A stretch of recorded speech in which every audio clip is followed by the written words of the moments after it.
I'm Amber Collins, 32, and last month I received the same text I get every year.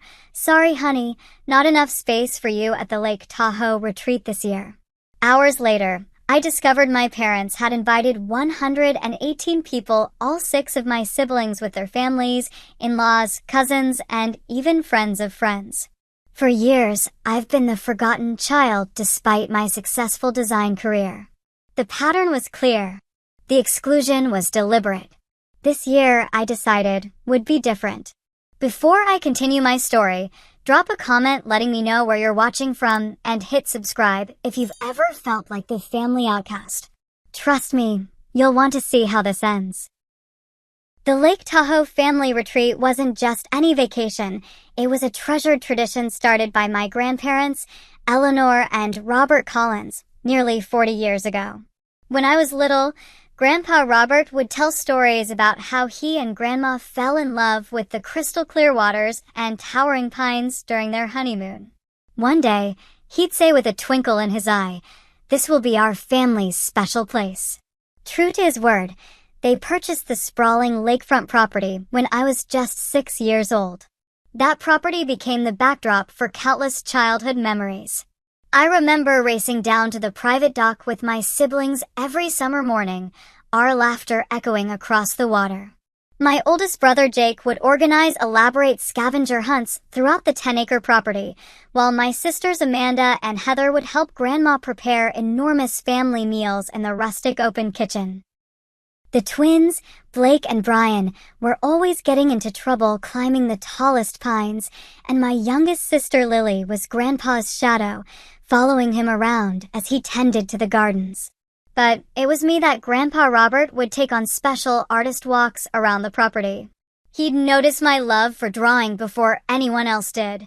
"You see the world differently, Amber," he'd say as I sketched the mountains reflected in the lake. "You have a gift."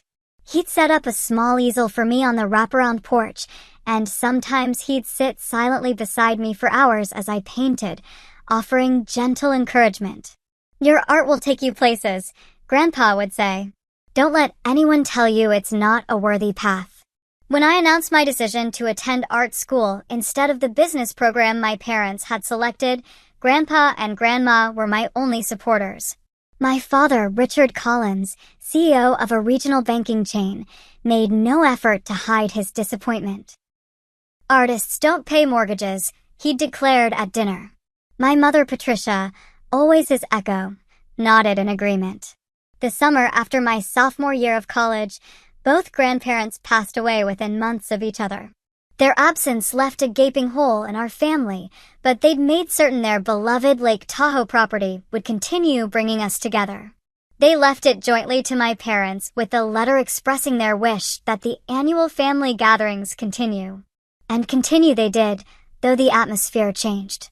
My parents took over organizing the retreats, turning what had been casual, joy-filled gatherings into increasingly formal showcase events. Guest lists expanded beyond immediate family to include my father's business associates and my mother's social circle. What was once a place of authentic connection became a networking opportunity. Despite my parents' disapproval of my career choice, I worked tirelessly through art school, taking on freelance graphic design projects while my classmates partied. By graduation, I already had an impressive portfolio and client list. Today, I run my own successful design studio with clients ranging from tech startups to established luxury brands. But my professional achievements never seemed to register with my parents. The first year I was excluded from the retreat was 3 years ago. The text came 2 weeks before the event. "Honey, we're keeping it small this year, just immediate family. Not enough space. Maybe next summer." I was hurt but made excuses for them in my mind. Maybe they really were scaling back. Maybe they needed family bonding with just my siblings. I told myself it didn't matter, though I cried myself to sleep that night. The truth emerged through social media. Photos of not just my siblings but extended family, family friends, and business associates, nearly 60 people in total. When I casually mentioned seeing the photos to my sister Amanda, she became defensive. "Mom and Dad just thought you'd be busy with work." You're always so busy. Each of my siblings has their own relationship with our parents. Jake, the oldest at 38, followed Dad into banking and lives just 3 blocks from our parents with his wife and 3 children. He's the golden child who can do no wrong. Amanda, 36, married a plastic surgeon and is the perfect corporate wife, just like our mother. The twins, Blake and Brian, 34, both became lawyers at Dad's urging and work for the same prestigious firm. Heather, 30, is a pediatrician married to another doctor, a respectable profession in my parents' eyes. And Lily, the baby at 28, is a teacher who married her college sweetheart, a financial advisor. Then there's me. Single at 32, no children, running a creative business instead of having a real job, as my father calls it. The black sheep. The disappointment. For 2 consecutive years, the pattern repeated. Each time, the not enough space text arrived, and each time, social media revealed the lie. I maintained a facade of indifference, focusing on my growing business and trying to convince myself that it didn't hurt. But this year was different. I wasn't prepared for what I discovered while idly scrolling through Instagram one evening in early June. My brother Blake had posted a photo of a printed guest itinerary for the upcoming retreat. Getting excited for the biggest family gathering yet. Read the caption. I zoomed in on the paper, and there it was, a detailed schedule for activities divided into groups. And at the top, 118 confirmed guests. 118 people. And somehow, still not enough space for one more. My hand trembled as I stared at Blake's post. 118 guests. I counted the names I could make out on the blurry image, all 6 of my siblings, their spouses, their children. I spotted cousins I hadn't seen in years, my mother's sister and her entire family, even my father's former college roommate and his wife. Everyone but me. I immediately texted Blake, "Retreat looks amazing. Huge group this year." His response came quickly, "Yeah, gonna be epic." Mom and Dad went all out. I forced myself to sound casual. Wow, 118 people. Must be using every inch of the property. How do you know the exact number? Dad's been stressing about accommodating everyone. Had to rent 2 neighboring properties to handle the overflow. My stomach dropped. They'd rented additional properties. The not enough space excuse crumbled completely. I set my phone down and walked to my apartment window, staring out at the San Francisco skyline as tears streamed down my face. It wasn't about space. It never had been. The physical reaction was immediate. My chest tightened. My breathing became shallow. I slid down against the wall until I was sitting on the floor, hugging my knees. For nearly an hour, I couldn't move, replaying years of subtle exclusions and dismissals. The time my art won a national competition and my parents skipped the ceremony for one of the twins' baseball games. The Christmas when everyone received thoughtful gifts while I got a generic gift card. The family photos where I was positioned at the edge, easily cropped out. When I could finally move again, I called my best friend Grace. We'd met in art school and had been each other's support system ever since. She answered on the second ring. "They did it again," I said, my voice breaking. "The retreat?" "Oh, Amber." Her voice was soft with understanding. 118 people, Grace. They rented extra properties to fit everyone. That's beyond hurtful. That's deliberately cruel. Am I overreacting? Maybe there's a reason. "Stop," Grace interrupted firmly. "This isn't about space, and you know it. This is about control and punishment. They're punishing you for living a life they didn't choose." Deep down, I knew she was right. My parents had never forgiven me for choosing art over business, for building a life that didn't align with their vision. But acknowledging the truth didn't lessen the pain. That night, memories of previous family gatherings flooded back. The Thanksgiving when my father introduced all my siblings' professional accomplishments, but described me simply as still doing her art thing. The Mother's Day brunch where my mother gushed about wanting more grandchildren, then looked at me and said, "Of course, you need to find a husband first." Always the subtle digs, the little reminders that I wasn't quite meeting expectations. Sleep eluded me. I tossed and turned, replaying conversations and imagining confrontations that would never happen. Around 3 a.m., I called Amanda, knowing she'd be up feeding her newborn. "Do you know I wasn't invited to Tahoe?" I asked without preamble. A pause. "Mom mentioned you were busy with work." "Did you question that?" "Did anyone ask me if I was busy?" "Amber, you know how it is. Mom and Dad handle the invitations. They invited over 100 people, Amanda. They rented extra properties." Another, longer pause. "Look, you know they don't really understand your lifestyle. Maybe if you made more effort to connect with them." "My lifestyle? You mean my successful business? My award-winning work? The fact that I support myself doing something I love. That's not what I meant," she backpedaled. "It's just, you're different. You always have been. Different doesn't mean I deserve to be excluded from my own family. Maybe call Mom tomorrow," Amanda suggested weakly. "I'm sure it's just a misunderstanding." I hung up without responding. It wasn't a misunderstanding. It was a pattern, and I had been allowing it to continue. Morning came after a sleepless night, and with it, clarity. The sun streamed through my window as I made coffee, illuminating the awards and framed client testimonials on my wall.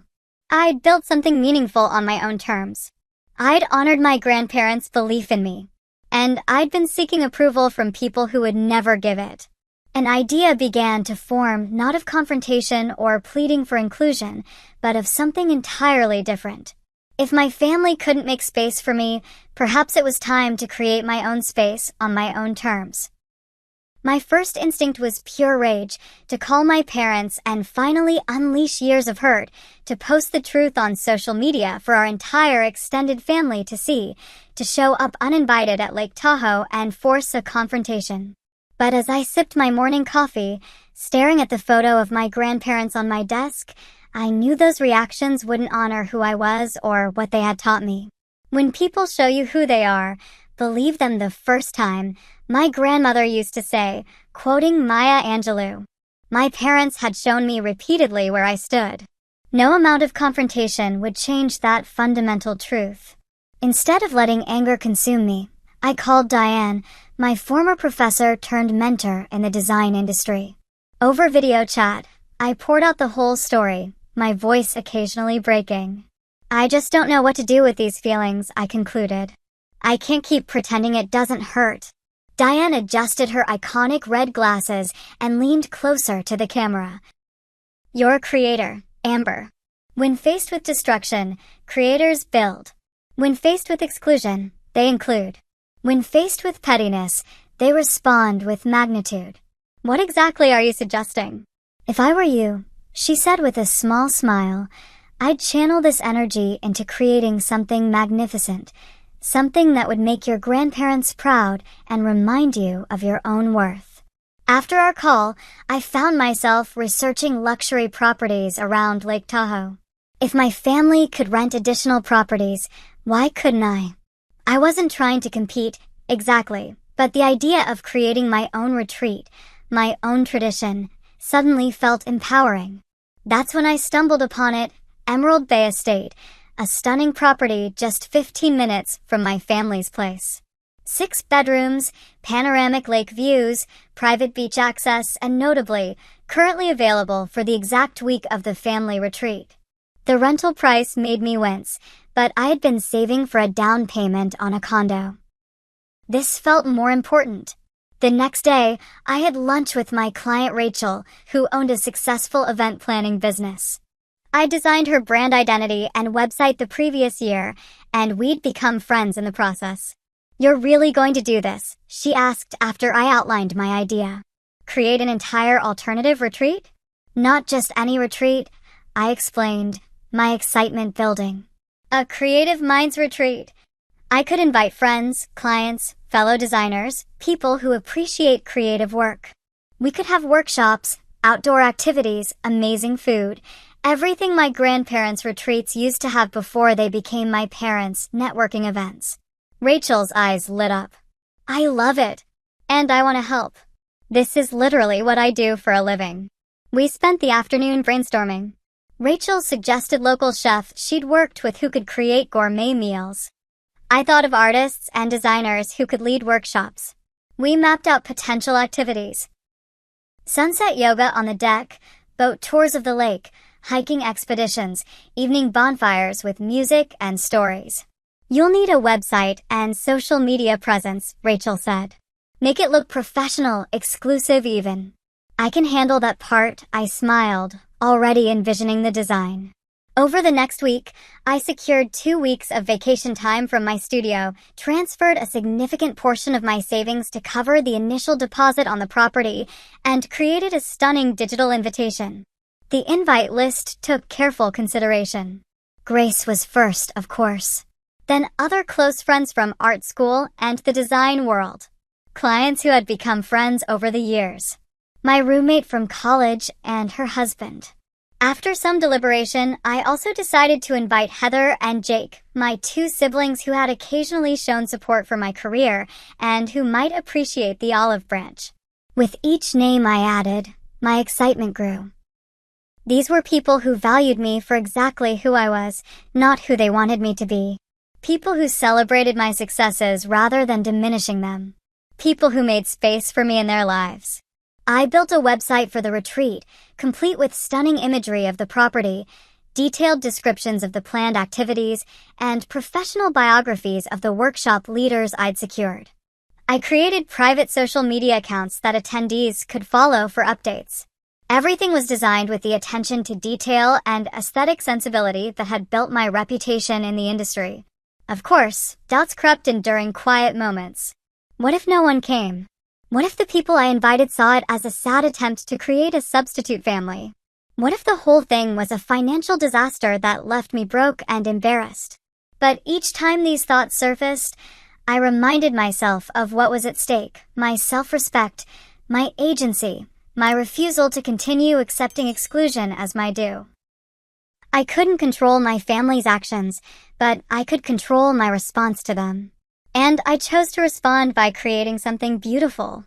2 weeks after Blake's revealing Instagram post, I had confirmed 22 guests for my Creative Minds retreat, scheduled for the exact same week as my family's gathering. Heather had accepted with enthusiasm, writing, "This sounds amazing, Amber. So much more my speed than the formal family thing." Jake had declined with a kind note explaining that he couldn't miss the family event with his kids involved, but he appreciated the invitation. As I finalized the details, I felt something I hadn't experienced in relation to my family for years. Not anger or hurt, but a calm sense of purpose. For the first time, I wasn't reacting to their exclusion. I was creating my own inclusion. Securing the Emerald Bay estate turned out to be just the first step in a process more complex than I'd anticipated. The property was magnificent, a modern architectural masterpiece with floor-to-ceiling windows that framed Tahoe's azure waters, a gourmet kitchen that would make any chef envious, expansive outdoor living spaces, and even a private dock with 2 boats available for use. But turning this stunning space into the retreat I envisioned required attention to countless details. Rachel became my co-conspirator, leveraging her event planning connections to secure services at friend rates. Together, we contracted a local catering company specializing in farm-to-table cuisine, arranged for daily housekeeping, and even hired a professional photographer to document the experience. "People should see what you're creating," Rachel insisted. "Not just your family, but everyone who's ever been made to feel not enough." Each day after finishing my client work, I'd spend evenings planning workshop materials and coordinating with the artists and designers I'd invited to lead sessions. Miranda, a celebrated ceramicist, would guide a pottery workshop on the property's back patio. Troy, a nature photographer, would lead early morning photo expeditions. Grace would conduct a session on creative journaling. I wanted the retreat to embody everything my grandparents had valued: creativity, connection, joy, and authenticity. I remembered how Grandpa Robert would organize stargazing nights on the dock, telling stories about constellations as we huddled under blankets. How Grandma Eleanor would arrange wildflowers from the property in mason jars placed throughout the house. These weren't expensive gestures, but they were thoughtful ones that made everyone feel special. The financial strain began to mount as deposits came due. I took on additional client projects, working late into the night to ensure I could fund the retreat without completely depleting my savings. There were moments when I questioned my decision. Was I taking this too far? Was I overreacting to years of exclusion by pouring thousands of dollars into what might seem like a petty response? But then I'd receive an excited message from one of my invited guests expressing how much they were looking forward to the retreat, and my resolve would strengthen. This wasn't about spite. It was about creating joy where there had been hurt. 1 week before the retreat, disaster struck. The catering company called to inform me that they had double booked and could no longer service our event. I sat on my apartment floor surrounded by welcome basket supplies I'd been assembling, fighting back tears of frustration. I can't believe this is happening, I told Grace over the phone. What am I going to do? 22 people expecting gourmet meals for 5 days, and suddenly no chef. Breathe, Grace said calmly. This is fixable. Let me make some calls. Within hours, Grace had connected me with Sophia, a personal chef who had trained at the Culinary Institute of America. She was between jobs and available for the entire week. After reviewing the menus I'd planned, Sophia suggested refinements that would actually improve the dining experience. What had seemed like a disaster had turned into an unexpected upgrade. The day before guests were set to arrive, I drove up to Lake Tahoe with my car packed to the brim with supplies. As I pulled into the circular driveway of Emerald Bay Estate, the afternoon sun illuminated the property in golden light. For a moment, I sat in my car, overwhelmed by what I'd accomplished and what lay ahead. The property manager gave me a tour, explaining the features of the house and handing over the keys. When he left, I stood alone in the great room, gazing out at the lake through the enormous windows. This space was mine, at least for the next week, and I had the power to fill it with whatever energy I chose. I spent the afternoon preparing welcome baskets for each guest. Into large market baskets, I placed locally made soaps, small bottles of California wine, artisan chocolates, custom journals with the retreat logo I designed, and handwritten notes thanking each person for being part of my life. For Heather's basket, I added a photo I'd found of the two of us as children, painting together on Grandpa's porch. As I arranged the baskets in each bedroom, my phone buzzed with a text from my mother. Hope you're enjoying your summer, honey. Anything special planned for next week? The text confirmed what I already knew. They hadn't even noticed that I was aware of being excluded. They expected me to remain ignorant, to accept the lies without question. Instead of responding, I took a photo of the sunset view from the deck and posted it to my Instagram with the caption, "Let the creative minds retreat begin." #emerging from the shadows. I knew my siblings followed my account. I knew word would spread. And for once, I didn't care. I was done hiding my hurt and pretending their actions didn't affect me. I was stepping into the light. The first guests arrived just before noon the next day. Grace pulled up in her vintage Volvo, followed closely by Troy and his partner David. Their reactions as they entered the property validated every dollar spent and hour invested. "Amber, this is unbelievable," Grace gasped, taking in the soaring ceilings and lake views. "You've outdone yourself." Throughout the afternoon, the remaining guests trickled in.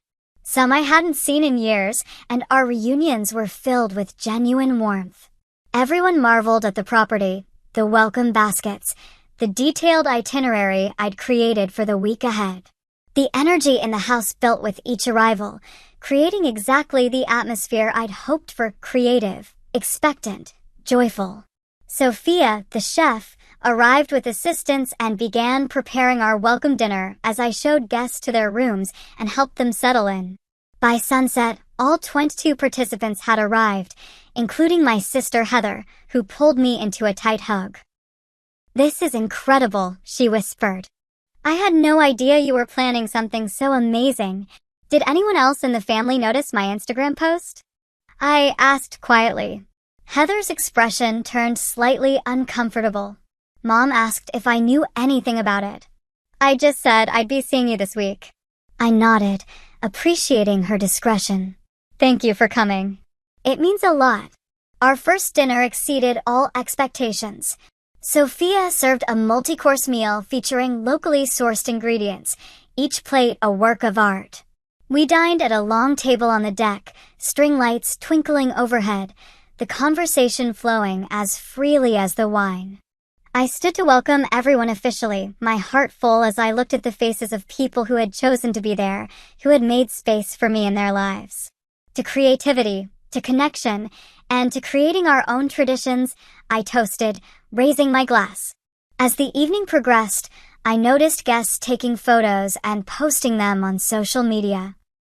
By morning, my phone was buzzing with notifications, not just from retreat participants sharing their experiences, but from family members who had suddenly realized what I was doing. The first text came from Blake. That place looks incredible. What's this retreat thing about? Then Amanda. Mom's asking why Heather is with you and not at the family gathering. Just FYI. I chose not to respond immediately, focusing instead on the morning's activities. We began with sunrise yoga on the deck, led by David, who was a certified instructor. After a breakfast of fresh fruit and homemade pastries, Troy led the first group on a photography hike, while Miranda set up her pottery wheels on the patio for the remaining guests.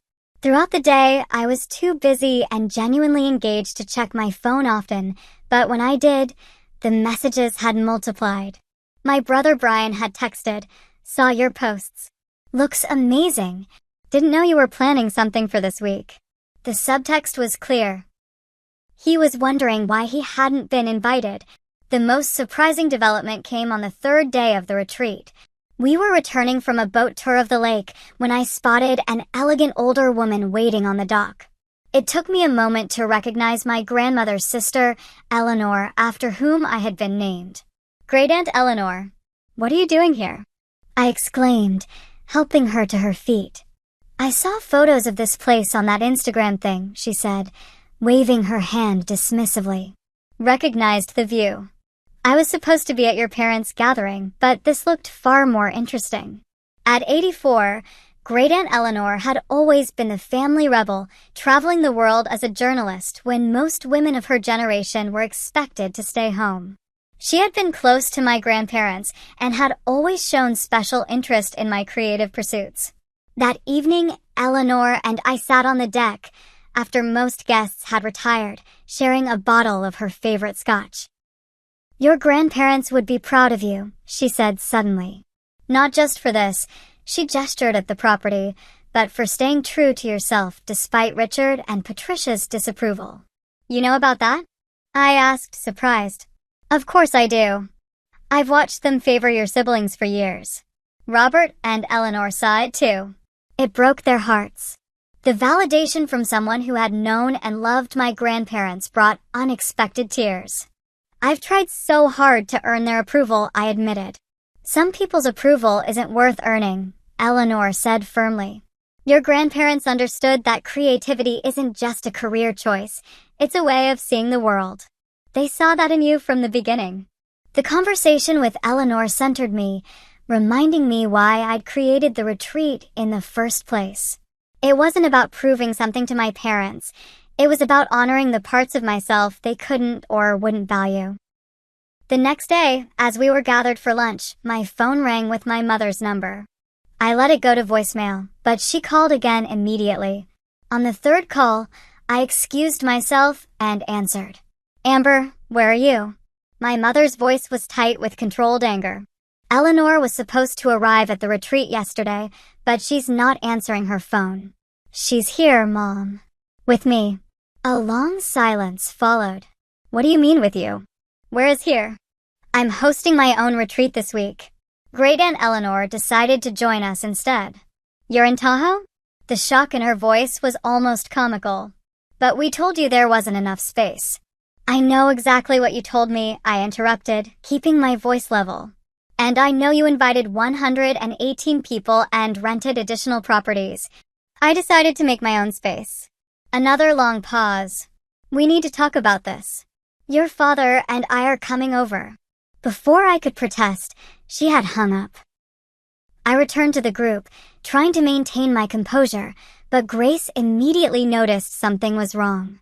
My parents are coming here, I explained quietly. They just found out where I am. Grace squeezed my hand. We've got your back. All of us. An hour later, my parents' Mercedes pulled into the driveway. I met them outside, not wanting to disrupt the workshop currently happening in the great room. My mother looked me up and down, taking in the property behind me with narrowed eyes. What exactly is going on here, Amber? I'm hosting a creative retreat for friends and colleagues, I replied calmly. Since I wasn't welcome at the family gathering, I made alternative plans. Not welcome. My father's face reddened. We simply said there wasn't enough space. For one person, I finished for him. While you invited 118 others and rented extra properties. Let's not pretend this was about space, Dad. My mother's expression flickered between anger and embarrassment. We thought you'd be busy with work. You're always so focused on your projects. My projects are my career, Mom. A successful career that you and Dad have never acknowledged. The words I'd held back for years finally emerged, not in an emotional outburst, but as stated facts. You've excluded me from family events for 3 years running. You've diminished my accomplishments while celebrating my siblings. You've made it clear where I stand in the family hierarchy. My father started to speak, then stopped, looking past me at the house. Through the windows, the retreat participants were visible, engaged in Miranda's clay workshop, laughing and creating together. Who are all these people? He asked. People who value me, I said simply. Friends, colleagues, clients. People who make space for me in their lives. And Heather's here too, I added, watching their expressions shift. She chose to come to my retreat instead of yours. My mother's face crumpled slightly at this news. Amber, if you felt excluded, you should have said something. Would it have made a difference? I asked quietly. For the first time in my adult life, I saw my father at a loss for words. He looked around at the magnificent property, taking in what I had organized, what I had created from their rejection. Perhaps we should talk about this privately, he finally said. No, I replied firmly. I'm hosting an event. My guests deserve my attention. If you'd like to join us for dinner tonight, you're welcome to. As guests, not as parents coming to reprimand their child. They exchanged glances, clearly unused to this version of me, confident, established, setting boundaries. Dinner is at 7, I added, then turned to go back inside. Amber, my father called after me. I paused but didn't turn around. This is impressive. What you've done here. It wasn't an apology, but coming from Richard Collins, it was significant. I nodded once and continued into the house, where my chosen family waited. My parents did come to dinner that night. They were stiff and uncomfortable at first, but Great Aunt Eleanor's presence helped ease the tension. They met my friends, heard about my professional accomplishments from others' perspectives, and witnessed firsthand the respect I commanded in my world. By the end of the evening, something had shifted, not dramatically, but perceptibly. As they were leaving, my mother said, "Next year, we'll make sure there's space for you at the family retreat." I smiled politely but made no promises. I had created something too valuable to abandon. Over the next 2 days, texts trickled in from my siblings. Reactions were mixed. Brian seemed offended he wasn't invited, while Lily was simply confused. Amanda was defensive of our parents, while Jake sent a thoughtful message acknowledging that the family hadn't always been fair to me. The most surprising response came from Blake, who showed up unannounced on our last full day. I told Mom and Dad I needed a break from the chaos, he explained. But really, I wanted to see what you've created here. It looks amazing online. I gave him a tour, introduced him to my friends, and invited him to join our closing dinner. Watching him engage with my creative friends, I saw glimpses of the curious boy he'd been before our parents' expectations had narrowed his path. As the retreat neared its end, the success was undeniable. Participants were already asking about next year. Professional connections had formed that would lead to collaborations, and I had proven, to myself most of all, that I could create meaningful traditions on my own terms. The final morning of the retreat arrived with a bittersweet quality. As guests enjoyed a leisurely breakfast on the deck, I noticed a familiar SUV pulling into the driveway. My parents had returned, this time with my sister Amanda in tow. I excused myself and met them outside, determined to maintain the boundaries I'd established. "We thought we'd help you pack up," my mother offered, her attempt at a casual tone falling flat. "That's not necessary," I replied. "We have everything handled." Amanda stepped forward. "Amber, can we talk?" "Privately."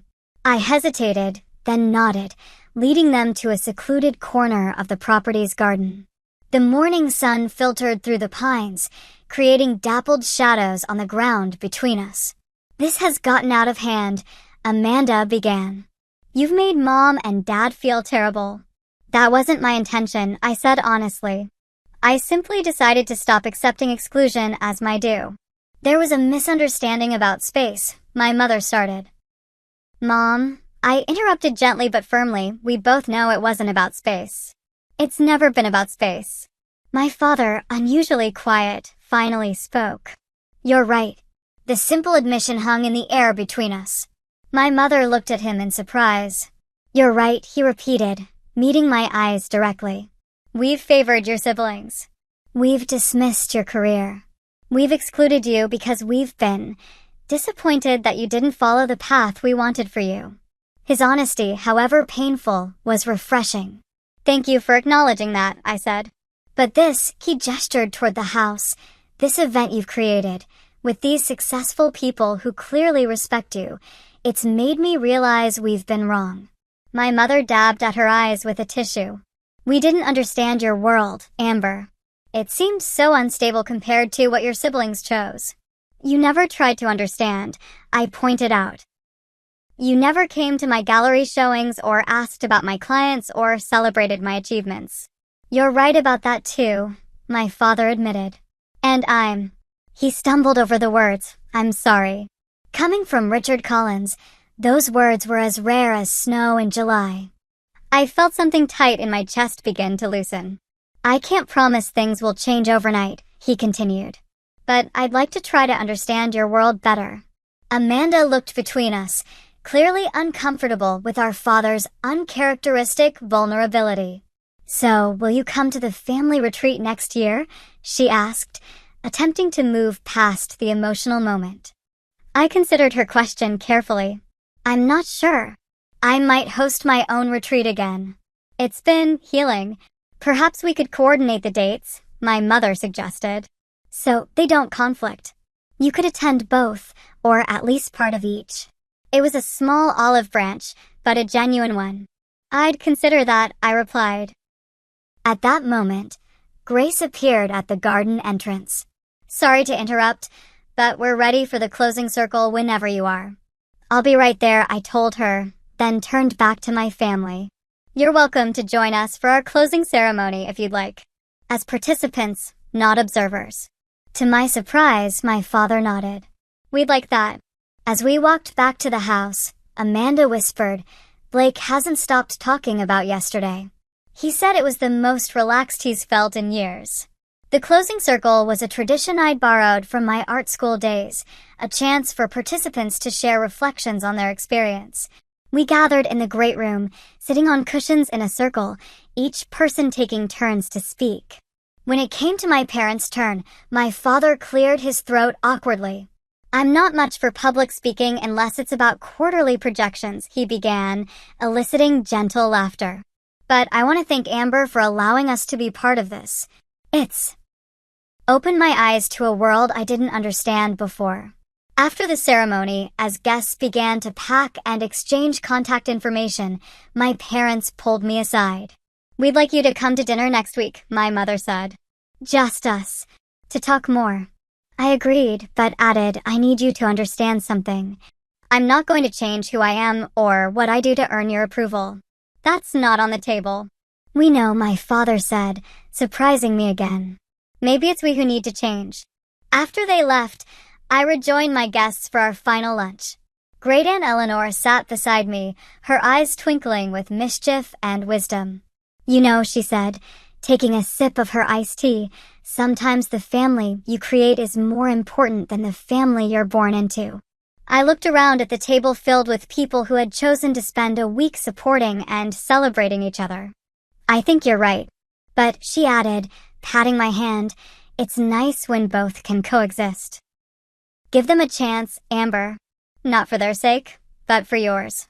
As guests departed throughout the afternoon, the house grew quieter. Heather was among the last to leave, pulling me into a tight hug. "This was transformative," she said. "I've been so caught up in meeting Mom and Dad's expectations that I forgot what it feels like to just create, to play, to connect authentically." "You're welcome at my table anytime," I told her. Blake had extended his impromptu visit and helped load the last of the supplies into my car. As we closed up the house, he said, "I'm sorry, Amber." "For what?" "For not seeing what was happening to you. For going along with it." I looked at my brother, really looked at him, and saw not the corporate lawyer our parents had molded, but the boy who used to build elaborate sandcastles with me at the lake. "Maybe we can all do better moving forward," I suggested.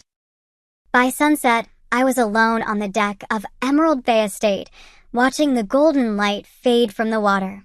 The retreat had been a success beyond my expectations, not just professionally or socially, but personally. I had transformed exclusion into inclusion, rejection into creation, hurt into healing. I didn't know what would happen with my family moving forward. Decades of patterns couldn't be undone in a single weekend. But for the first time in years, there seemed to be an opening, a willingness to see me as I was, not as they wished I would be. As I locked the door of the property for the final time, I felt a profound sense of gratitude for my grandparents who had recognized my creative spirit, for friends who had supported my vision, and even for the exclusion that had forced me to create something uniquely mine.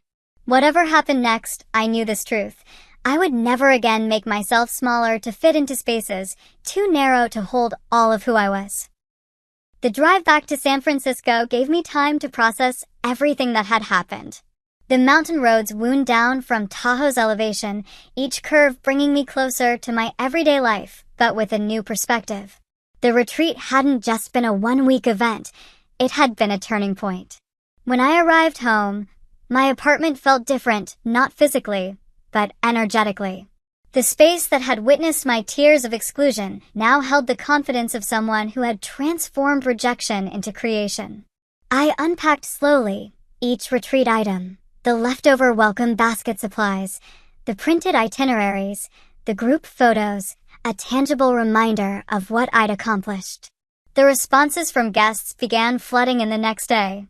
Email after email expressed gratitude, described creative breakthroughs, and asked about next year's retreat. Troy wrote that he'd secured a major photography exhibition after showing his Tahoe shots to a gallery owner. Miranda mentioned that 2 retreat participants had commissioned large ceramic pieces for their homes. Grace called to say she'd already started a group chat for Creative Minds Retreat alumni. What had begun as a response to exclusion had become something with a life of its own, a community, a tradition, a testament to the power of creating your own table when you're not offered a seat at someone else's. The promised dinner with my parents came the following week. I arrived at their San Francisco home with cautious optimism but firm boundaries. The conversation was awkward at times, with decades of patterns not easily broken, but there was an undeniable shift. My father actually asked questions about my business, real questions that suggested genuine interest. My mother showed me a ceramic bowl she'd purchased from a local artist, seeking my opinion on the glazing technique. "We've been talking," my father said over dessert about the family retreat. I waited, expecting them to press me again about attending next year. "We think it's gotten away from what your grandparents intended," he continued. "Too many people, too formal, too networky." "Next year," my mother added, "we're scaling back. Just immediate family." The way it used to be. I nodded, appreciating the gesture but not ready to commit. That sounds nice. And my father cleared his throat. We'd like to come to your retreat next year. Just for a day or two. If that would be all right. To see your world more fully. The request surprised me. Richard and Patricia Collins voluntarily entering a space filled with artists, designers, and creative entrepreneurs. It wasn't an apology for years of exclusion, but it was a step toward understanding. I'd like that, I said simply. The weeks that followed brought healing conversations with some siblings and continued tension with others. Heather and I began meeting weekly for coffee, reconnecting as adults in a way we never had growing up. Jake invited me to his son's art show at school, a small gesture that meant more than he probably realized. Blake called occasionally, asking questions about my work with a curiosity that seemed genuine. Amanda remained defensive of our parents, unwilling to acknowledge the family dynamics that had hurt me. Brian and Lily kept their distance, perhaps unsure how to navigate the shifting family landscape. I accepted these varied responses, understanding that each sibling had their own relationship with our parents and with me.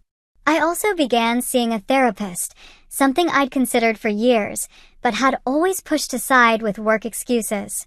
Dr. Michaels helped me understand the family patterns that had shaped me, how being the different child had both wounded me and strengthened me, how seeking parental approval had driven me, but also limited me.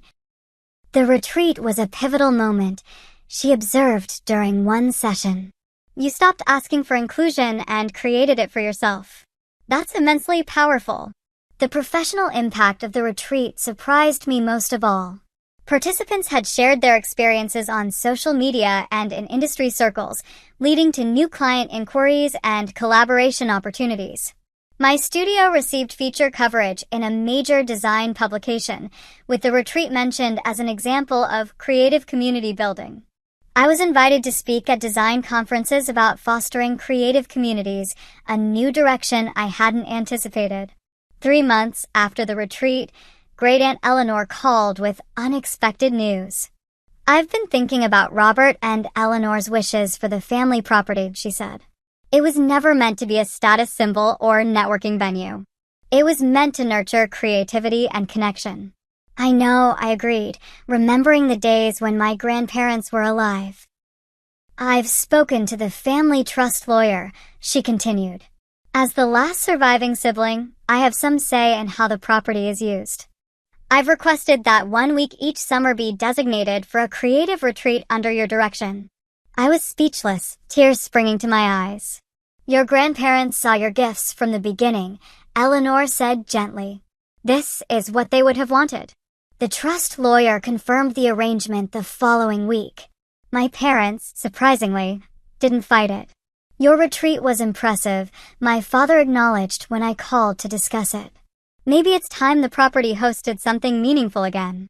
As I began planning the next year's Creative Minds retreat, this time at my grandparents' beloved property, I reflected on the journey of the past year.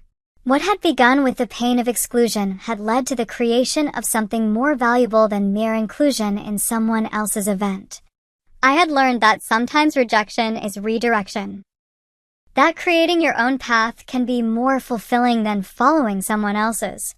That chosen family can be as meaningful as biological connections, sometimes more so. Most importantly, I had learned that my worth wasn't determined by my parents' approval or my siblings' acceptance. It was inherent, expressed through my creative work, my authentic relationships, and my courage to stand firmly in my truth. The family dynamics weren't perfectly healed, such deep patterns rarely are, but there was movement, awareness, the possibility of change. I had set boundaries without burning bridges, created space without closing doors. Looking out my apartment window at the San Francisco skyline, I thought about all the people who might be feeling excluded, diminished, or forgotten by those who should value them most. I thought about how the retreat had created a template that others might follow, a way of responding to rejection with creation rather than despair. Next year's retreat would be even more intentional, more inclusive, more creative. I opened my laptop and began drafting ideas, feeling my grandparents' spirits guiding my hands. Sometimes the most powerful response to being told there isn't enough space for you is to create a space so magnificent that others long to be included in it. A space built not from resentment, but from self-worth, not from competition, but from abundance. I had done exactly that. And in doing so, I had not only changed my family's perception of me, I had transformed my perception of myself. Have you ever been excluded from family events or made to feel like the black sheep? How did you respond? I'd love to hear your stories in the comments below. And if this story resonated with you, please hit that like button and subscribe to hear more journeys of healing and empowerment. Remember, sometimes the family we choose is the one that truly sees us. Share this with someone who might need to hear this message today. Thank you for watching, and remember, your worth isn't determined by those who can't see it, but by your courage to honor it anyway.